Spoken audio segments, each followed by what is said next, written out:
सिंह बिधुड़ी जी, माननीय सांसद दक्षिण दिल्ली, सुश्री बांसुरी स्वराज जी, नई दिल्ली की लोकसभा सांसद, माननीय सांसद अपने श्रद्धासुमन अर्पित करते हुए आदरणीय जोगेंद्र चांद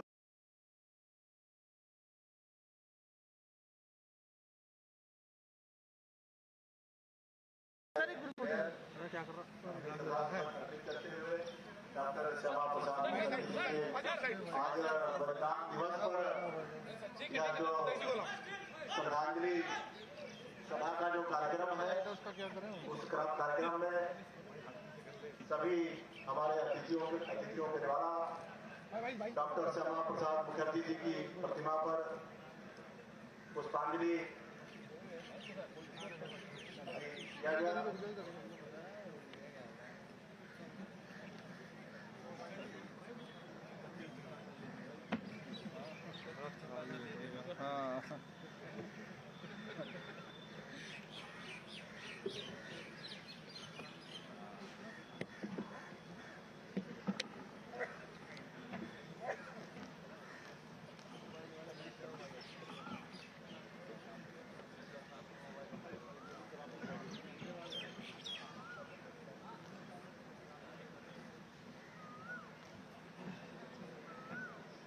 आज डॉक्टर श्यामा प्रसाद मुखर्जी जी एक राष्ट्रवादी विचारक, प्रमुख शिक्षाविद, भारतीय जनसंघ के संस्थापक और स्वतंत्र भारत के इतिहास में अपना प्रथम बलिदान देने वाले राष्ट्रीय एकता के लिए, एकता और अखंडता के लिए आज उनकी पुण्यतिथि 23 जून के अवसर पर हम लोग यहाँ पर अपनी श्रद्धांजलि अर्पित करने के लिए एकत्रित हुए हैं। आज के कार्यक्रम के मुख्य अतिथि भारत सरकार के केंद्रीय मंत्री आदरणीय धर्मेंद्र प्रधान जी, इस कार्यक्रम की अध्यक्षता कर रहे भारतीय जनता पार्टी दिल्ली प्रदेश के अध्यक्ष आदरणीय वीरेंद्र सचदेवा जी, दिल्ली की यशस्वी मुख्यमंत्री बहन आदरणीय श्रीमती रेखा गुप्ता जी, डॉक्टर पंकज कुमार सिंह जी से भी आग्रह है कृपया मंच पर अपना स्थान ग्रहण कर लें। हमारे सभी उपस्थित सांसदगण, दिल्ली सरकार के माननीय मंत्रीगण, दिल्ली के मेयर आदरणीय सरदार राजा इकबाल सिंह जी, विष्णु मित्तल जी, इस कार्यक्रम को आगे बढ़ाते हुए मैं दिल्ली भाजपा के आदरणीय प्रदेश अध्यक्ष श्री वीरेंद्र सचदेवा जी से आग्रह करता हूं कि आज हमारे जो मुख्य अतिथि केंद्रीय मंत्री श्री धर्मेंद्र प्रधान जी का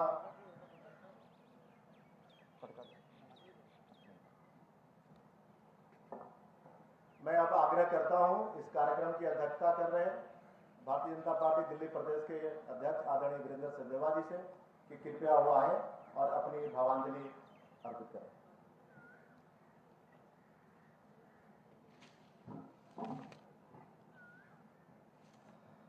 बोले भारत माता की, भारत माता की। मंच पर उपस्थित हम सबके अग्रज केंद्रीय मंत्री आदरणीय श्री धर्मेंद्र प्रधान जी, दिल्ली की मुख्यमंत्री बहन रेखा जी, मंच पर उपस्थित सभी सांसदगण, वरिष्ठ साथी, उपस्थित कार्यकर्ता साथी, हर वर्ष 23 जून को हम लोग यहाँ एकत्रित होते हैं और स्वर्गीय श्यामा प्रसाद मुखर्जी जी को हम नमन करते हैं, याद करते हैं।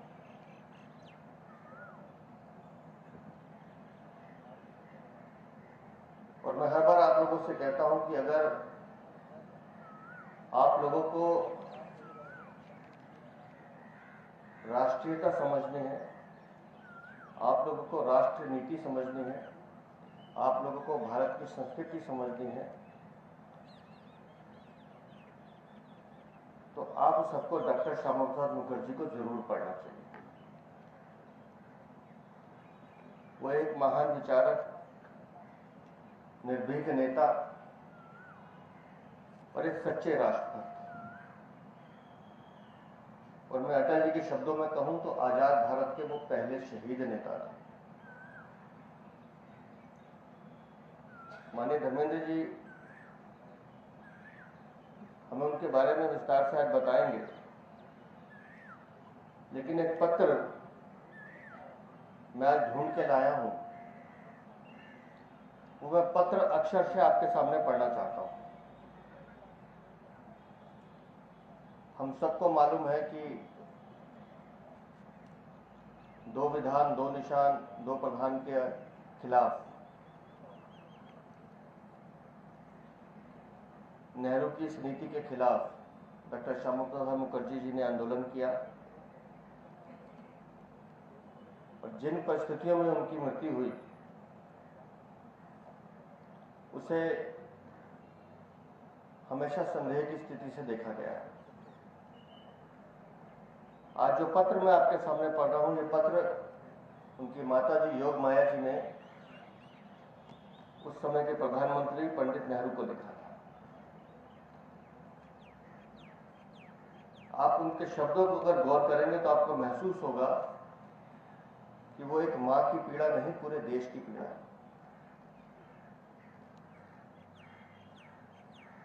पत्र जहां से वो शुरू करती हैं पंडित नेहरू को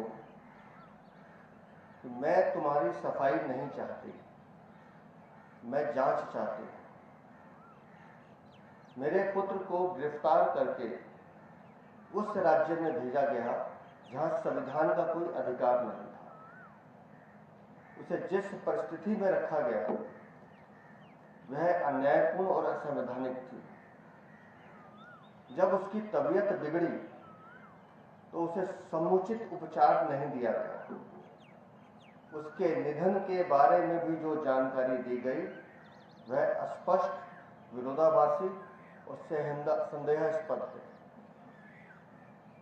मैं तुम्हारी दलीलों को झूठा मानती हूं पंडित नेहरू, तुम्हारे कथन खोखले हैं। अगर तुम्हारे पास छिपाने को कुछ नहीं है तो तुम न्यायिक जांच के आदेश क्यों नहीं देते? तुम्हें जनता और ईश्वर दोनों के सामने उत्तर देना ही होगा। एक मां होने के नाते मैं ये अधिकार रखती हूं कि मुझे सत्य का संपूर्ण ज्ञान हो। मेरा पुत्र केवल पुत्र नहीं था, वह राष्ट्र की धरोहर था। मैं तुम्हारी सरकार पर यह आरोप लगाती हूं कि इस पूरे मामले को दबाने और झूठ फैलाने की साजिश की गई है और जो सरकार सत्य से भागे वो न्याय कैसे करेगी? यह है उस मां की पीड़ा जो उन्होंने एक देश के प्रधानमंत्री को लिखी। हम सब लगातार उस विचार को जो डॉक्टर श्यामा प्रसाद मुखर्जी ने हम लोगों को दिया, उसी विचार को आत्मसात करके, या मैं यूं कहूं कि हम सब उस विचार की संतान हैं जो डॉक्टर श्यामा प्रसाद मुखर्जी ने हमें दिया। और आज भारतीय जनता पार्टी विश्व की सबसे बड़ी पार्टी उस विचार की वजह से। हम लोग नारा भी लगाते हैं, जहां हुए बलिदान मुखर्जी वो कश्मीर हमारा, लगातार बचपन से लगाते आ रहे हैं। लेकिन मैं बहुत विनम्रता के साथ कहता हूं, कल जब मैं इस बारे में पूरा पढ़ रहा था तो मुझे लगता है कि डॉक्टर श्यामा प्रसाद मुखर्जी केवल जम्मू कश्मीर तक सीमित नहीं थे, वो पूरे राष्ट्र की आत्मा थे। और ये जो नारा है ये पूरे राष्ट्र की आत्मा के लिए था।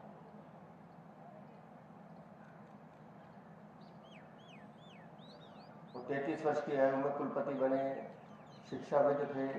भाषा पर लेकर मुझे खुशी आज हमारे बीच शिक्षा मंत्री बैठे हैं। जिस विचार को आज धर्मेंद्र जी बढ़ा रहे हैं कि भारतीय भाषाओं का मान सम्मान बढ़े, शिक्षा का हर अंग उस भाषा से जुड़े, ये विचार भी डॉक्टर श्यामा प्रसाद मुखर्जी का विचार है। और उन्होंने कुलपति रहते उस विचार को आगे बढ़ाया। उनके विचार हम सब के लिए एक राष्ट्र निधि है और उनका जो बलिदान है वो इस देश पर कर्ज है। और मुझे खुशी इस बात की है कि जिस विचार को लेकर स्वर्गीय डॉक्टर साहब ने अपना बलिदान दिया, हमारे देश के माननीय प्रधानमंत्री जी ने उस सपने को पूरा करने का काम किया, जो सपना 21 जून को जब 18 जून को जब वो यहाँ से गए थे और उनकी गिरफ्तारी हुई थी, तो डॉक्टर श्यामा प्रसाद मुखर्जी ने देखा था, उस सपने को पूरा करने का काम हमारे देश के प्रधानमंत्री श्रीमान नरेंद्र मोदी ने किया है। आज जिन डॉक्टर श्यामा प्रसाद मुखर्जी को हम प्रणाम कर रहे हैं, नमन कर रहे हैं, तो सही मायनों में सच्ची श्रद्धांजलि जिस दिन धारा 370 हटी थी उसी दिन दे दी गई थी कि हाँ, इस विचार के लिए आपने त्याग अपना बलिदान दिया है और भारतीय जनता पार्टी का एक एक कार्यकर्ता आपके बलिदान के लिए, आपकी शक्ति के लिए, आपकी राष्ट्रभक्ति के लिए सदा ऋणी रहने वाला है। और हमने इस ऋण को पूरा तो नहीं किया है, लेकिन इतना कह सकते हैं कि हाँ, जो सपना डॉक्टर श्यामा प्रसाद मुखर्जी ने देखा था वो माननीय प्रधानमंत्री जी ने पूरा किया है। आज बहुत ही विनम्रता के साथ उन्हें नमन करते हुए उनकी पुण्यतिथि पे मैं अपनी श्रद्धांजलि अर्पित करता हूँ और आप सब इतनी बड़ी संख्या में सुबह उपस्थित हुए, आप सबको भी आभार प्रकट करता हूँ। बहुत बहुत धन्यवाद। बहुत बहुत धन्यवाद अध्यक्ष जी। आपने ठीक ही कहा कि स्वतंत्र भारत के में पहला बलिदान राष्ट्रीय एकता और अखंडता के लिए अगर हुआ तो वो डॉक्टर श्यामा प्रसाद मुखर्जी जी का हुआ। अब मैं आग्रह करता हूँ दिल्ली की यशस्वी मुख्यमंत्री बहन श्रीमती रेखा गुप्ता जी से कि वो कृपया आए और अपनी श्रद्धांजलि अर्पित करें। आदरणीय श्रीमती रेखा।